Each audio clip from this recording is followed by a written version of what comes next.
고린도전서 15장 20절부터 34절에 있는 말씀으로 큐티인 제목은 나는 날마다 죽노라입니다. 첫째로 첫 열매입니다. 20절부터 22절입니다.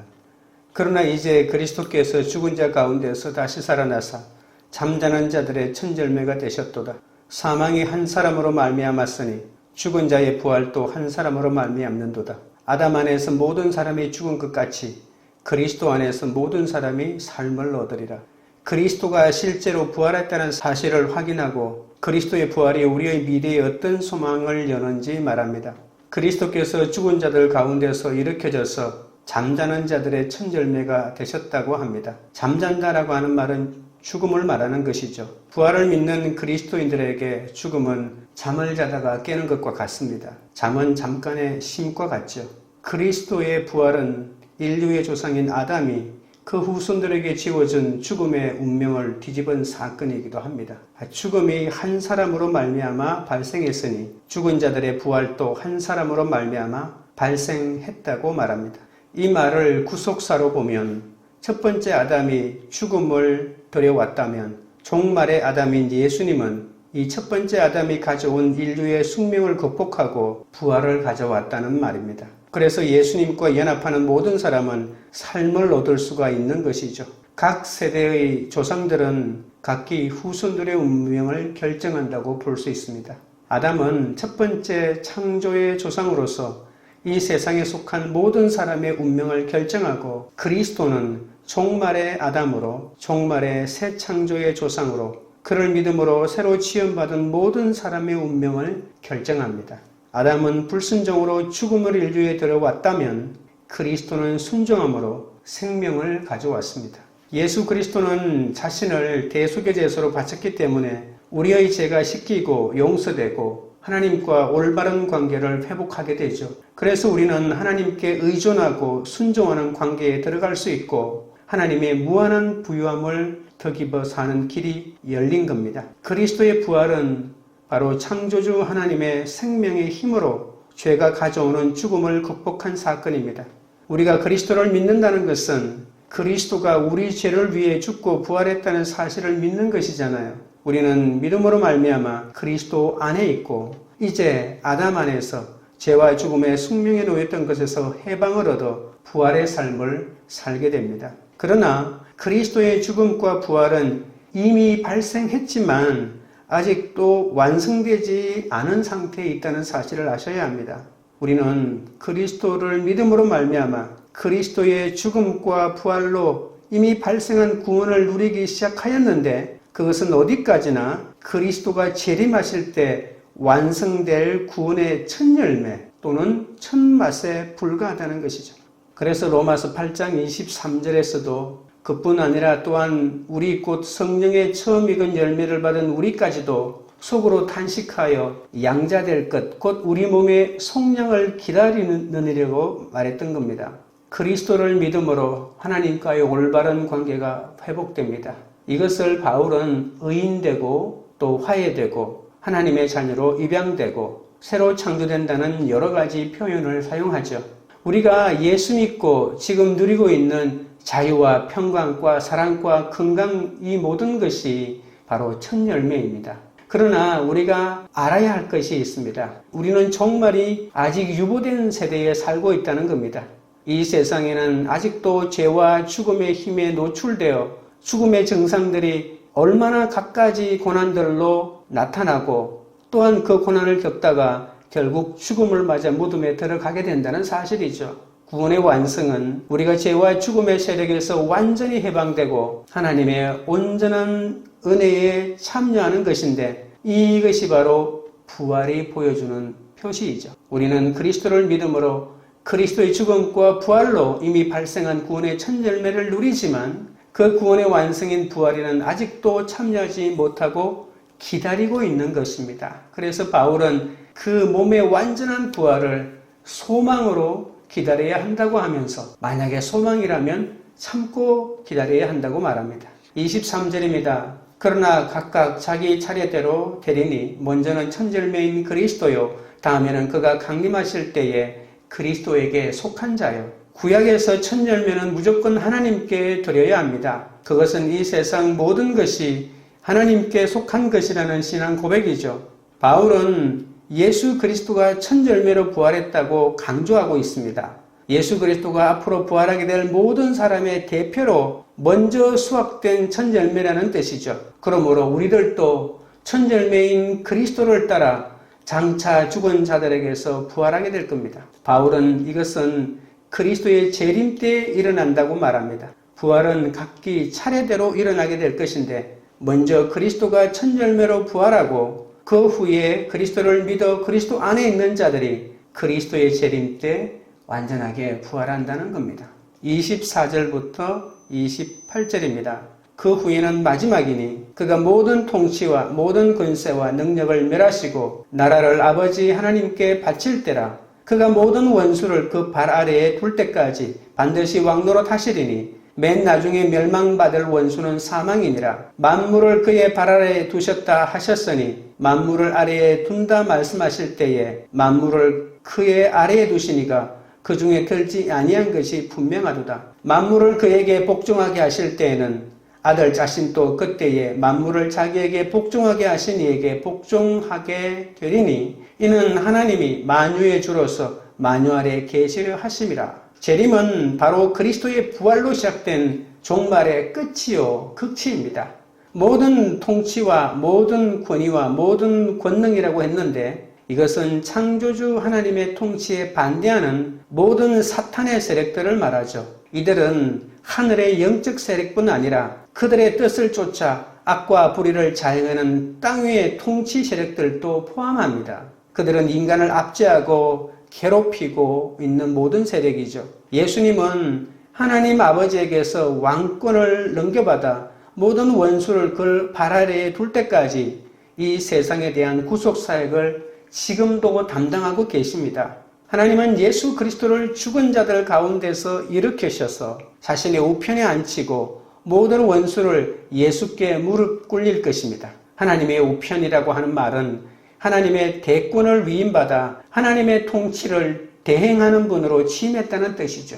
부활로 높아진 그리스도는 하나님의 우편에 앉아 주님이라는 이름이 주어지고 하나님의 주권을 대행하게 됩니다. 하나님께서 예수 그리스도를 사탄의 최후의 무기인 죽음을 깨뜨리고 부활하게 하심으로 예수 그리스도가 사탄을 이기게 하셨고 자신의 우편에 높여 만물을 그의 발 아래 두심으로 하늘에서는 사탄뿐 아니라 그의 졸개들 모두 주 예수 그리스도께 복종하게 되었다는 겁니다. 그런데 문제는 이제 하늘에서 이루어진 그리스도의 이 승리가 땅 위에서도 실제로 이루어질 것입니다.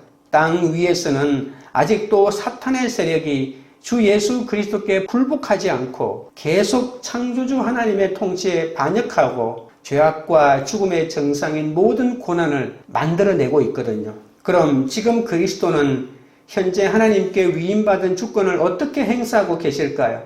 하나님의 통치를 대행하여 어떻게 사탄의 세력을 멸망시키며 당신의 구원을 완성해 가고 계실까요? 주 예수 그리스도는 하나님의 백성인 그리스도의 군사들에게 성령을 주셔서 당신의 주권을 믿고 순종하게 하시고 그리고 사탄의 세력과 거대한 영적 전쟁을 치르게 하십니다. 이 치열한 영적 전쟁의 모습은 요한계시록에서 잘 나타나 있습니다. 14만 4천 명 메시아의 군대가 로마 황제를 섬기는 사탄의 죄악 세력들과 순교를 무릅쓰고 자기 희생적인 자세인 사랑으로 진리에 서서 싸우고 있지 않습니까? 요한계시록 12장 11절에 말하기를 또 우리 형제들이 어린 양의 피와 자기들이 증언하는 말씀으로서 그를 이겼으니 그들은 죽기까지 자기들의 생명을 아끼지 아니하였도다라고 말합니다. 우리가 사탄과 영적 전쟁을 치르는 것은 무슨 미신적인 땅밟기나 축사의 부닥거리가 아닙니다. 죽임당한 어린 양의 방법인 죽기까지 사랑을 베풀며 창조주 하나님만이 온 우주의 왕이심을 증거하고 하나님만을 예배하고 순종할 때 참 구원이 있음을 선포하는 것이죠.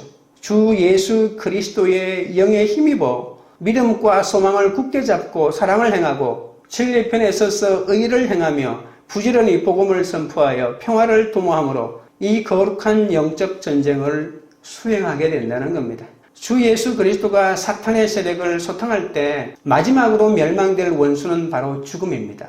이 죽음은 최후의 원수입니다. 그리스도는 이미 부활로 죽음을 이겼지만 아직도 죽음은 모든 사람에게, 모든 피조물에게 궁극적인 원수로서 그 힘을 발휘하고 있습니다. 그러나 우리는 그리스도가 이미 그의 부활로 죽음을 이겼기에 그가 그것을 완전히 멸망시킬 것을 완전히 믿어야 합니다. 그리스도가 최후의 원수인 죽음을 멸망시키면 세상의 죄악과 고난들을 가져오는 사탄의 세력들은 멸망되고 그 세력을 추종하여 하나님께 반란한 모든 피조물인 만물들도 항복하게 되는 것이죠. 예수 그리스도는 하나님의 아들로서 하나님 아버지에게 위임받은 임무를 완전하게 완수하게 됩니다. 그리고 하나님 아버지에게 받았던 모든 왕권과 주권을 다시 하나님 아버지께 돌려드리게 된다는 말이죠. 그래야 그리스도 자신도 만유의 주제이신 하나님께 복종하게 되는 거죠. 이렇게 사탄의 유혹에 따른 피조세계의 반란은 끝나고 만물은 창조주 하나님의 통치가 완전히 회복되어 온 우주의 구속이 완성되는 순간입니다. 예수님이 죽은 자의 첫 열매가 되셨기에 모든 성도가 이미 부활의 능력과 생명을 가지고 있습니다. 오직 그리스도 안에 있는 자만이 바로 이 생명과 부활로 나올 수 있습니다. 주님이 세상 끝날까지 항상 함께 있으리라고 약속하셨기 때문에 날마다 말씀으로 주님과 동행하면 반드시 부활로 인도하십니다. 적용 질문 드립니다. 부활의 첫 열매이신 예수 그리스도를 믿습니까? 오늘 내가 주 안에 거하는 하루를 보내고자 적용해야 할 일은 무엇입니까? 둘째는 너희에 대한 나의 자랑입니다. 29절입니다. 만일 죽은 자들이 도무지 다시 살아나지 못하면 죽은 자들을 위하여 세례를 받는 자들이 무엇을 하겠느냐? 어찌하여 그들을 위하여 세례를 받느냐? 일부 고린도 교인들은 이미 죽은 자들 대신에 세례를 받는 관행을 가지고 있었습니다. 이 관행은 자신들도 모르게 그들이 부활을 믿는다는 것을 보여준다는 말이죠. 부활이 없다면 죽은 자들을 위하여 대신 세례를 받을 필요가 없죠. 그들은 세례를 받지 않고 죽은 가족이나 친척을 위해 대신 세례를 받음으로 이미 죽어버린, 세례받지 못하고 죽어버린 조상들이 축복을 받게 하려는 것이죠. 이 관행은 고린도 교인들이 자신들의 옛 종교에서 비롯된 사상과 의식을 기독교와 혼합해서 만든 것이죠. 바울은 부활 문제에 집중하느라 이런 관행이 옳다 그러다 평가하지 않고 부활이 없다면 너희들이 이런 일을 할 리가 없다. 너희들도 지금 부활을 믿고 있지 않느냐. 이것을 강조하는 것이죠. 30절부터 32절입니다. 또 어찌하여 우리가 언제나 위험을 무릅쓰리요. 형제들아 내가 그리스도 예수 우리 주 안에서 가진 바 너희에 대한 나의 자랑을 두고 단언하노니 나는 날마다 죽노라. 내가 사람의 방법으로 에베소에서 맹수와 더불어 싸웠다면 내게 무슨 유익이 있으리요. 죽은 자가 다시 살아나지 못한다면 내일 죽을 터이니 먹고 마시자 하리라.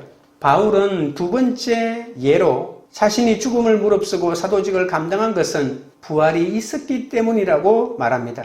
나는 날마다 죽노라는 바울의 고백은 예수님의 죽음을 자신의 몸에 짊어지는 것이고 그리스도의 남은 고난을 자기의 육체에 채우는 것 아닙니까? 바울은 계속되는 위험에 노출되어 늘 죽을 것 같은 한계 상황에서 씨름하고 있습니다. 그런데도 그는 인간적인 힘을 자랑하지 않고 자신의 사명이자 큰 관심사인 영혼 구원만을 생각합니다. 아무리 맹수와 더불어 싸웠다고 해도 복음을 위한 것이 아니었다면 힘세고 용맹하다는 소리는 들었겠지만 바울에겐 아무 유익이 없다고 했습니다. 바울은 직접 원형 경계장에 던져져 사자 같은 맹수들과 싸웠다가 그들에게 밥이 되는 핍박을 받은 적은 없습니다. 하지만 바울이 사도직을 감당하는 중에 경험했던 극단적인 방법으로 기독교에 대항하는 반대자들을 상징적으로 맹수라고 부르면서 그들에게 극심한 핍박을 받았다고 말하는 것이죠. 바울은 부활이 없는데도 평범하고 단순한 인간이 어떻게 사도직을 수행하면서 다가오는 위험을 감수할 수 있겠느냐고 말합니다. 부활이 없다면 죽음의 위험에 노출되어 있는 사도직은 절대로 감당할 수 없습니다. 순교는 부활에 대한 소망이 있기 때문에 가능한 것이죠. 부활이 있다는 세 번째 예는 죽음으로 모든 것이 끝장난다면 이 세상에서 삶을 절제하고 책임감을 느끼고 살기보다는 어떻게 하든지 많은 사람이 향락주의에 빠져서 삶을 살 수밖에 없다는 예를 말합니다. 이사야 22장 13절에 있는 대로 너희가 기뻐하며 즐거워하여 소를 죽이고 양을 잡아 고기를 먹고 포도주를 마시면서 내일 죽으리라 먹고 마시자 하는도다. 이렇게 말하지 않겠습니까? 복음에 확신이 없고 바울을 의심하는 고린도 교인들이지만 바울은 그들이 성도라는 사실 때문에 그들을 나의 자랑이라고 이야기하고 있습니다. 날마다 죽는 자만이 이렇게 주 안에서 자랑할 수 있다는 사실을 또한 명심하셔야 합니다. 지금 질문 드립니다. 연약하지만 예수님을 영접했다는 사실이 나의 자랑이 됩니까? 사명을 위해 날마다 죽어야 할 부분은 무엇입니까? 셋째는 깨어 의를 행하고입니다. 33절부터 34절입니다. 속지 말라. 악한 동무들은 선한 행실을 더럽히나니 깨어 의를 행하고 죄를 짓지 말라. 하나님을 알지 못하는 자가 있기로 내가 너희를 부끄럽게 하기 위하여 말하노라. 바울은 유명한 희극 작가의 격언을 인용하여 고린도 교인들이 부활을 부인하는 몇몇 사람들과 동무하여 그들의 불신앙에 오염되지 않도록 하라고 경고합니다. 그리스도와 함께 영적으로 이미 부활하여 구원의 완성을 누린다고 상상하면서 미래의 죽은 자들의 부활을 부인하는 고린도의 성령파는 술이나 마약에 도취한 상태에 있는 것처럼 현실감을 완전히 상실하였습니다. 이 말은 바울이 자신의 지식과 지혜를 자랑하는 고린도 교인들이 부끄러워하라고 주는 말이죠. 바울은 부활신앙에 적용이 될 두 가지를 명령합니다. 깨어 의를 행하는 것과 죄를 짓지 말라는 겁니다. 이것은 죄악에 취한 상태에서 깨어나 분별력을 가지라는 말이죠. 현실 감각을 갖고 죄에 대한 무감각증에서 깨어나 의를 행하라고 호소하고 있는 겁니다. 고린도 교회 안에 아직도 하나님을 알지 못하는 자들이 있기 때문에 실제 계속해서 자행되던 범죄를 잘라내라고 말하는 겁니다. 하나님을 알지 못하는 자들은 하나님을 인격적으로 의지하고 순종하지도 않고 있지 않습니까? 이 성령파 사람들은 그들의 지식을 자랑하지만 그들이 죽은 자들의 부활을 부인하는 것은 그들이 하나님에 대한 진정한 지식을 가지고 있지 않다는 것을 증명합니다. 성경의 관점에서 보면 그들은 지혜로운 자들이 아니라 바보들입니다. 지혜의 근본은 하나님을 알고 그러니까 하나님을 인정하고 경외하는 것이지만 바보는 그 마음에 이르기를 하나님이 없다고 한다고 말하고 있기 때문입니다. 고린도 교회의 성령파 사람들은 영적 도취 상태에서 부활을 부인함으로써 하나님에 대한 진정한 지식을 갖지 못한 자들일 뿐만 아니라 그런 불신앙의 죄를 자신의 동무들에게 전파하여 그들의 신앙과 도덕마저도 타락시키고 있다는 말입니다. 바울이 고린도전서에서 지적한 대로 그들은 분파를 행하고 음행을 행하고 우상숭배를 행하고 사람 사이에 갈등을 일으키고 예배에 혼돈을 일으키는 등 많은 죄를 저질렀다고 고발하고 있지 않습니까? 성령의 체험과 은사운동은 죽은 신앙을 갱신하는 데 매우 유용합니다. 신앙이 추상적이고 관념적인 신조만 겨우 붙들고 있다면 삶에 아무런 변화를 주지 못하는 박제화된 신앙일 겁니다. 교회사에 보면 신앙의 갱신운동이 주기적으로 일어났습니다. 19세기 말에 미국에서 일어나 지금까지 전 세계적으로 크게 퍼진 오순절 성령 부흥운동도 바로 이런 배경에서 비롯되었죠. 성령 체험 운동은 살아계시는 주의 영감과 힘을 새롭게 체험하여 생동정이 있는 신앙을 갖게 하는 장점이 있습니다. 그러나 성령 은사주의가 열광주의에 빠지면 항상 도덕성이 약화되는 문제를 만들어냅니다. 성령 체험에 도취하여 열광주의에 빠지면 현실 감각을 잃어버리고 우리가 아직도 죄와 죽음의 세력에 노출되어 있다는 사실을 망각하죠. 아무리 성령과 은사를 많이 받은 사람이라도 우리는 순간마다 사탄이 종용하는 죄악의 길을 택할 것인가 아니면 주의 영이 인도하는 의의 길을 택할 것이냐는 이 절실한 선택의 갈림길에 있다는 사실을 잊지 말아야 합니다. 우리가 죄악의 세력에 대한 심각한 경각심과 건전한 신학적 분별력 없이 충동적으로 산다면 쉽게 사탄의 유혹에 넘어갈 겁니다. 성령은 주 예수 그리스도의 영으로서 주 예수 그리스도를 의지하고 순종하도록 하는 영입니다. 성령은 항상 우리를 사랑과 진리와 의와 화평과 거룩한 길로 인도하시지 탐욕과 거짓과 불의와 갈등과 음행과 방탕의 길로 인도하지 않습니다. 탐욕과 거짓과 불의와 갈등과 음행과 방탕의 길은 사탄의 지시를 받은 육체를 쫓아 사는 삶의 결과입니다. 성령을 쫓아 사는 삶은 성령의 열매를 맺을 수밖에 없습니다. 진짜 성령을 받고 성령의 영향 아래 사는 사람들은 성화의 열매가 나타나게 될 수밖에 없는 것이죠. 예수의 주권을 나타내고 도덕적으로 성화하는 것이 바로 성령의 열매 아닙니까? 부활을 경험하여 하나님을 아는 사람은 아직 그렇지 못한 사람에게 삶으로 이러한 것들을 증명해야 될 책임이 있다는 사실을 깨달아야 합니다. 적용 질문 드립니다. 내 주위에 부활을 믿지 못하는 사람은 누구입니까? 그에게 어떻게 나의 부활의 소망을 전하겠습니까? 기도드리겠습니다. 하나님 아버지, 예수님이 죽은 자의 첫 열매가 되셨기에 모든 성도가 이미 부활의 능력과 생명을 가지고 있다고 했습니다.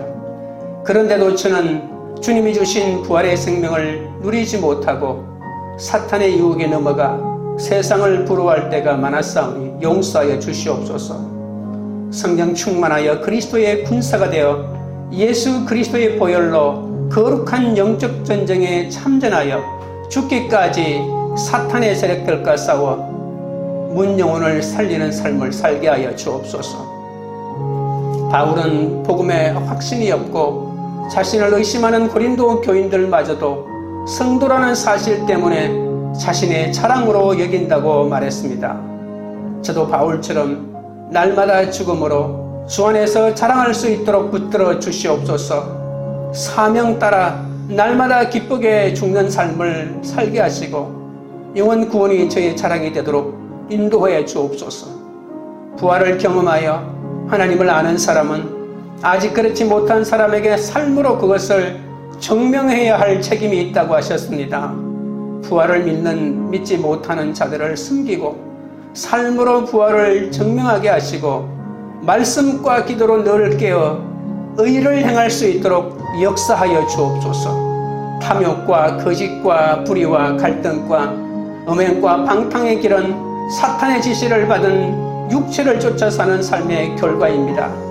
그런 육체의 길을 따르지 않게 하시고 오직 성령을 쫓아 사는 삶을 삶으로 성령의 열매를 맺어 성화의 길을 걸어갈 수 있도록 인도하여 주옵소서. 광교리들 교회가 부활의 첫 열매이신 예수 그리스도를 믿는 공동체가 되게 하옵소서. 각자가 날마다 주 안에 거하는 하루를 보내기 위해 말씀을 삶 속에 적용하게 하옵소서. 예수님을 영접했다는 사실이 우리의 가장 큰 자랑으로 삼는 공동체가 되게 하옵소서. 사명을 위해 날마다 죽게 하시고 아직도 주님의 부활을 믿지 못하는 자들에게 우리의 부활 소망을 전하는 그런 공동체가 되도록 역사하여 주시옵소서. 예수 그리스도 이름으로 기도드리옵나이다. 아멘.